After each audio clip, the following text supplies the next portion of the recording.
नमस्कार दोस्तों, आप सभी का स्वागत है संस्कृत वर्धनम यूट्यूब चैनल में। आज के इस वीडियो में हम लोग LNMU BA part 1 Sanskrit honours का अगला पार्ट देखेंगे। और इससे पहले हम लोग इसमें नाटक को, महाकाव्य को पढ़ चुके हैं। ठीक है, आपको वो प्लेलिस्ट में भी मिल जाएगा। आप प्लेलिस्ट में जाइएगा तो वहाँ पे फर्स्ट ईयर के नाम से एक प्लेलिस्ट बना हुआ है, तो उसमें जितने भी इम्पोर्टेंट वीडियोज़ हैं फर्स्ट ईयर के लिए वो आपको मिल जाएंगे और वहाँ से आप अपना नोट्स बना सकते हैं। ठीक है, तो इससे पहले तो हम लोग कुछ वीडियोज़ में पढ़ चुके हैं, जिसमें महाकाव्य को हमने इससे पहले पढ़ा था। तो महाकाव्य के बाद जो हमारा टॉपिक आता है वो है रामायण, क्योंकि ये जो रामायण है ये एक प्रकार का महाकाव्य है। तो महाकाव्य के अंतर्गत ही हमें रामायण को पढ़ना है। तो रामायण में इसका जो काल निर्धारण है, यानी कि इसके काल निर्धारण के बारे में क्वेश्चन पूछे जाते हैं एग्ज़ाम में कि ये जो है कब इसकी रचना हुई थी, उसके बारे में विभिन्न विद्वानों के मत पूछे जाते हैं। ठीक है, तो वो आपको लिंक डिस्क्रिप्शन बॉक्स में मिल जाएगा, उस वीडियो को आप देख लीजिए पहले, और उसके बाद आप इसके विषय वस्तु के बारे में पढ़िए। या मतलब चाहे तो आप इस क्वेश्चन को पहले कर सकते हैं या फिर उसको कर सकते हैं, तो दोनों जो है इम्पोर्टेंट क्वेश्चन है। ठीक है, तो चलिए आज हम लोग इसके वर्ण विषय को देखते हैं। बाकी आप लोग इसके काल निर्धारण के बारे में पढ़ लीजिएगा, लिंक डिस्क्रिप्शन बॉक्स में है। तो रामायण से आप लोग थोड़ा बहुत परिचित भी होंगे। ठीक है, इसके बारे में थोड़ा बहुत आप लोग खुद से भी लिख सकते हैं। तो ये जो रामायण है ये महर्षि वाल्मीकि के द्वारा रचा गया है, और इस रामायण में बहुत सारी ऐसी बातें कही गई हैं जो हम मानवों को प्रेरित करती है। और इस तरह से हम कह सकते हैं कि इसकी रचना जो है वो मानव के लिए इसीलिए की गई है, क्योंकि इससे मानव प्रेरित होके और अपने जीवन में किस प्रकार से संघर्ष को सहता हुआ और वो आगे बढ़े, इसी चीज़ की प्रेरणा हमें रामायण से मिलती है। ठीक है, तो महर्षि वाल्मीकि जो इसके रचयिता हैं।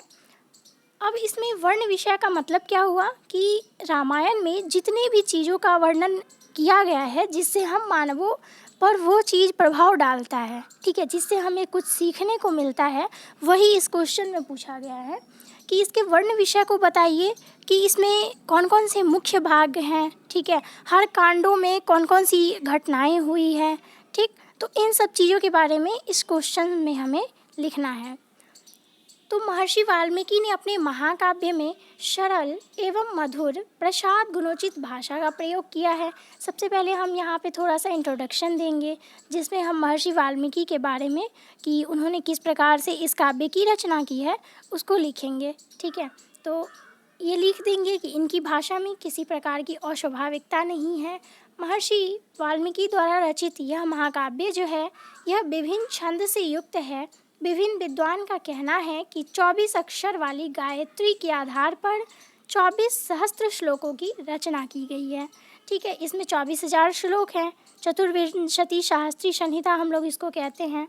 तो आप वो वीडियो ज़रूर देखिएगा, वहाँ पे भी आपको बहुत कुछ समझ में आएगा और साथ ही वहाँ श्लोक भी समझ में आएंगे। और आप लोग एक बात जानते ही होंगे कि जब आप कोई क्वेश्चन लिखते हैं तो उसमें आप लोग संस्कृत के श्लोक को ज़रूर लिखिए। तो मैं हर एक क्वेश्चन में आपको संस्कृत का श्लोक करवा रही हूँ, इसीलिए ताकि आप लोग एग्ज़ाम में श्लोक को लिख पाएँ। ठीक है, कम से कम 2-3 श्लोक ज़रूर होने ही चाहिए।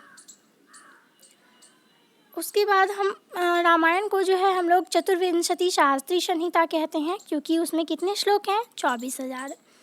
इसमें विविध स्थलों पर दर्शन, विज्ञान, आयुर्वेद, मनोविज्ञान, ज्योतिष, तंत्र शास्त्र, इन सभी का उल्लेख मिलता है। ठीक है, और इसका वर्ण विषय क्या हुआ? यही हुआ कि इसमें कौन कौन सी चीज़ों के बारे में बताई गई है।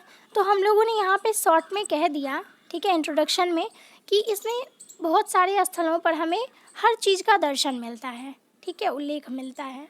अब हम लोग यहाँ पे देंगे कि इसमें कितने कांड हैं, तभी तो हमें पता लग पाएगा कि इसमें इतने सारे कांड हैं और इतने कांडों में इन सभी चीज़ों का वर्णन किया गया है।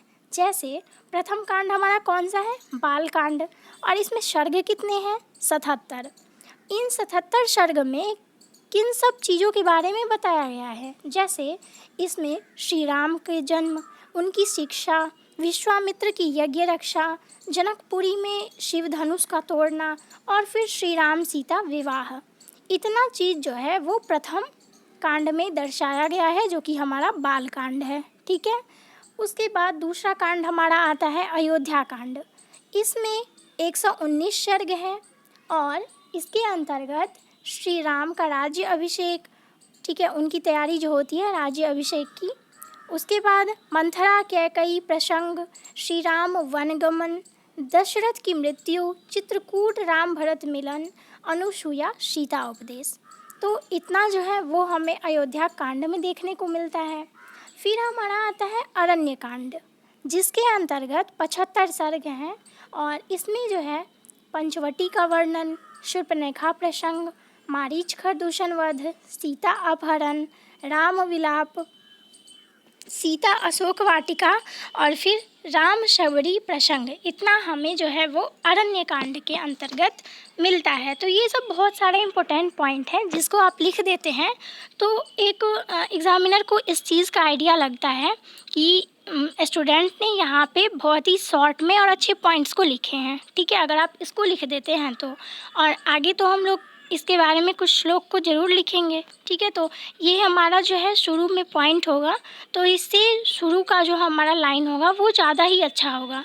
ठीक है, क्योंकि शुरू में ही यहाँ पे इसके रामायण के वर्ण विषय के बारे में हम लोग सब कुछ लिख पाएंगे, वो भी शॉर्ट में। ठीक है।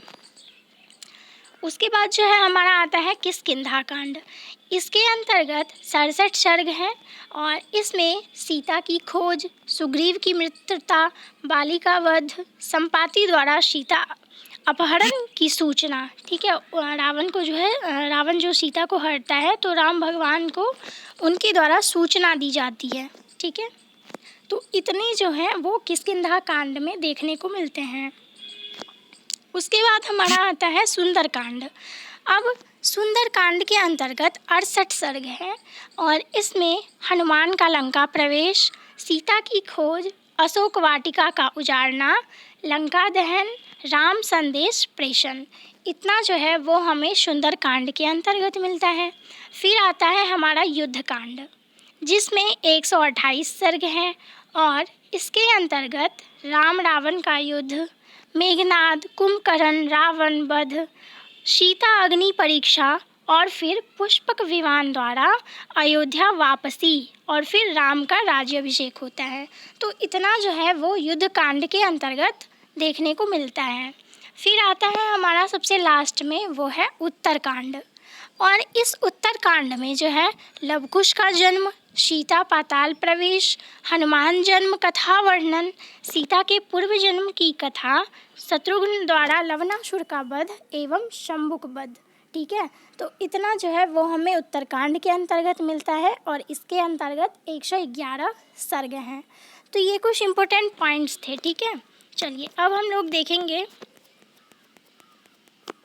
अब हम लोग इसके अतिरिक्त जो रामायण में कुछ ऐसी बातें हैं जो हमें प्रेरित करती हैं, या फिर रामायण के कुछ मुख्य बिंदु हैं जिसको हम लोग वर्ण विषय बोल सकते हैं रामायण का, उसको लिखेंगे।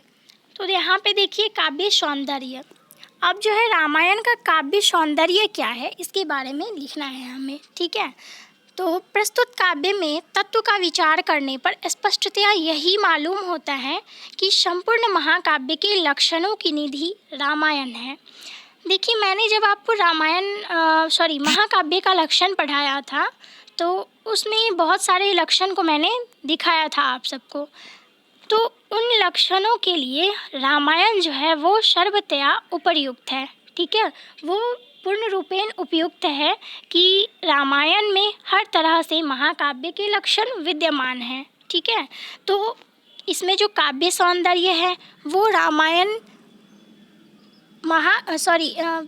जो हम लोग महाकाव्य पढ़े थे तो उस महाकाव्य के हर एक लक्षण पर जो है वो उतरता है, इसीलिए इसका जो काव्य सौंदर्य है वो बहुत ही अनूठा है। ठीक है, इसमें सभी विशेषताएं रामायण में ही प्राप्त होती है। इसकी भाषा शैली मानव के अंतःकरण को आकर्षित करने वाली है। साथ ही यहाँ पर जो है हमें समय अनुसार ऋतु, सरोवर, नदी, अरण्य, ग्राम, नगर आदि का चित्रण यथोचित स्थान पर किया गया है और ये जो चीज़ इसमें वर्णित है रामायण में, ये महाकाव्य का एक सर्वप्रमुख लक्षण है।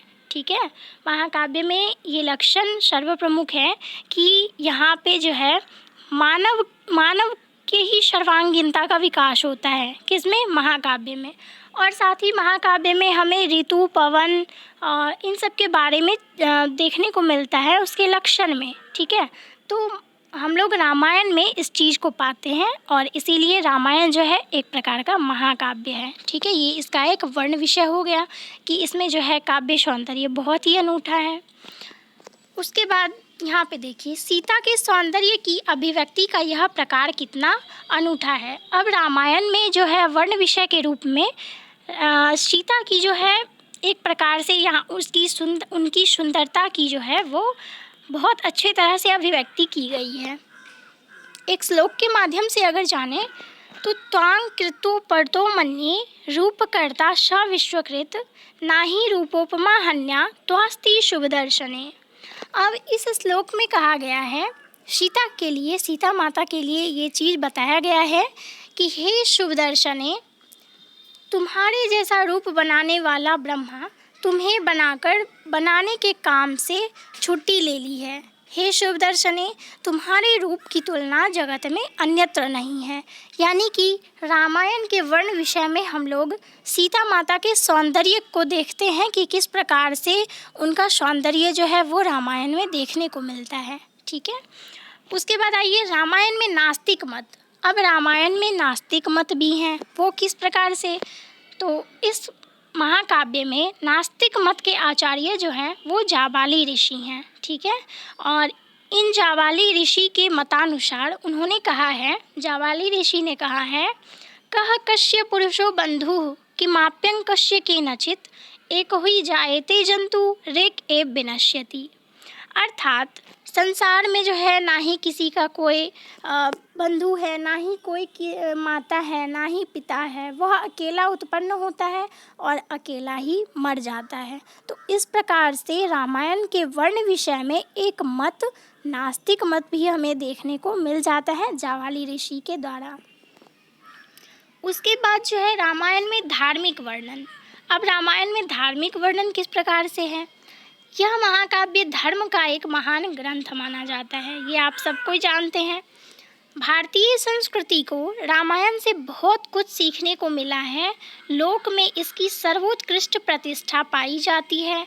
इसमें आदि से अंत तक धर्म रक्षा के लिए भूरी भूरी उपदेश दिए गए हैं। ठीक है, इसके उदाहरण के लिए मर्यादा पुरुषोत्तम राम जो है वो उचित होंगे। आप लोग जानते ही हैं कि रामायण जो है वो एक धर्म का महान ग्रंथ है और इससे हमें बहुत कुछ सीखने को मिलता है। और अगर मुख्यतः हम इनके पात्र के बारे में चर्चा करें तो यहाँ पे राम भगवान का उदाहरण जो है वो हमारा सबसे पहले आ जाएगा। ठीक है, धार्मिक दृष्टि से अध्ययन मनन आदि करके इसका एक एक अक्षर जो है वो महापातक को नाश करने वाला होता है। एक एक अक्षरं पुंसांग महापातकं नाशम। ठीक है, अर्थात यहाँ पर जो है एक एक अक्षर रामायण का जो है वो महापातक का नष्ट करने वाला होता है। ठीक है, चलिए अब हम लोग पढ़ेंगे रामायण का मुख्य रस क्या है। ठीक है, ताकि इसमें हमें पता चल सके कि पूरा रामायण में किस प्रकार से उसकी अभिव्यक्ति हुई है। हम लोग जो पढ़ते हैं रामायण को तो हमें किस प्रकार की अनुभूति होती है, तो इस चीज़ को लिखना बहुत ज़्यादा इम्पोर्टेंट हो जाता है। तो रामायण में जो मुख्य रस है वो करुण रस है। ठीक है, आनंदवर्धन ने स्पष्टतया करुण रस को ही रामायण का मुख्य रस कहा है। रामायण का आरंभ करुण रस से होता है। ठीक है, करुण से होता है, यानी कि एक आप बोल सकते हैं कि करुण मतलब आप ऐसे बोल सकते हैं कि एक जो है मार्मिक दृश्य। ठीक है, रामायण का आरंभ करुण से होता है और राम के सामने सीता का जो पृथ्वी के भीतर अंतर्धान होने का दृश्य होता है वो भी एक मार्मिक होता है। ठीक है, तो उसमें भी करुण रस से ही वो हमारा रामायण जो है वो अंत होता है। ठीक है, तो इस प्रकार से रामायण का जो है मुख्य रस वो भी करुण है। ठीक है, तो ये पॉइंट ज़्यादा इम्पोर्टेंट है जिसको हम लोग सबसे अंतिम में लिखेंगे। ठीक है, तो रामायण का मुख्य रस हो गया हमारा करुण रस। अब हम लोग लिख देंगे यहाँ पर कि भारतीय गृहस्थ जीवन का जो है विस्तृत चित्रण, यानी कि हमने ऊपर जितना भी लिखा वो रामायण के वर्ण विषय से संबंधित लिखा, तो हम लोग यहाँ पर निष्कर्ष के तौर पर लिख सकते हैं कि भारतीय गृहस्थ जीवन का जो है विस्तृत चित्रण हमें रामायण में देखने को मिलता है। यहाँ पर आदर्श पिता, आदर्श माता, आदर्श भ्राता, आदर्श पति पत्नी आदि जितने आदर्शों को इस अनुपम महाकाव्य में आदि कवि की शब्द तूलिका से खींचा गया है, ये सब गृहस्थ जीवन पर ही चित्रित किए गए हैं। कहने का तात्पर्य ये कि रामायण जो है एक महाकाव्य है और इस महाकाव्य में जीवन की सर्वांगीणता का ही वर्णन किया गया है, जो कि एक महाकाव्य का मुख्य लक्षण है। ठीक है, तो रामायण में आप लोगों ने देख लिया कि यहाँ पर एक गृहस्थ जीवन के बारे में ही बताया गया है और किस प्रकार से मानव को किसी भी कष्ट से ऐसे चिंतित नहीं होना चाहिए और हमें जीवन में हमेशा अपने काम को करते हुए आगे बढ़ना चाहिए। यही चीज़ हमें रामायण से सीखने को मिलती है और किन किन कामों को हमें करना चाहिए, ये मुख्यतः हमें रामायण से अधिक देखने को मिलती है। ठीक है, तो इस प्रकार से हम लोगों ने रामायण के वर्ण विषय के रूप में जाना है और यही क्वेश्चन जो है आपके एग्ज़ाम में ज़रूर आ सकता है।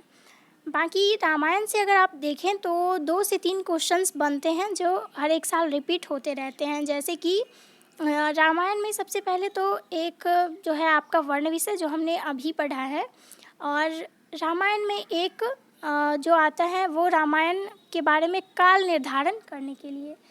तो काल निर्धारण जो आपको डिस्क्रिप्शन बॉक्स में मिलेगा वहाँ से आप लोग देख लीजिएगा।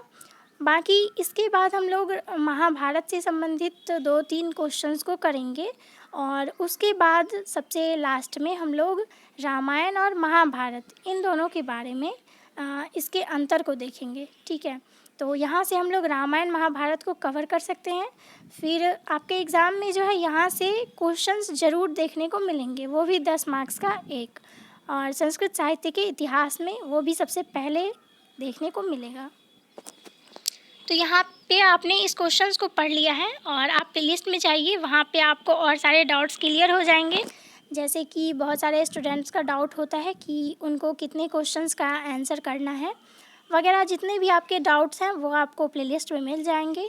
आप जाइए फर्स्ट ईयर वाले प्लेलिस्ट में, वहाँ से आपको जितना भी आपके लिए अच्छा लगे, मतलब जो भी आपको डाउट हो वो वहाँ से आप वीडियो देख लीजिए। बाकी आप लोग टेलीग्राम चैनल ज्वाइन कर सकते हैं और वहाँ पे आपके जो भी डाउट्स हो वो आप पूछ सकते हैं। ठीक है, तो फिर हम लोग मिलते हैं नेक्स्ट वीडियो में किसी और टॉपिक पर, किसी और टॉपिक को लाते हैं। तब तक के लिए धन्यवाद।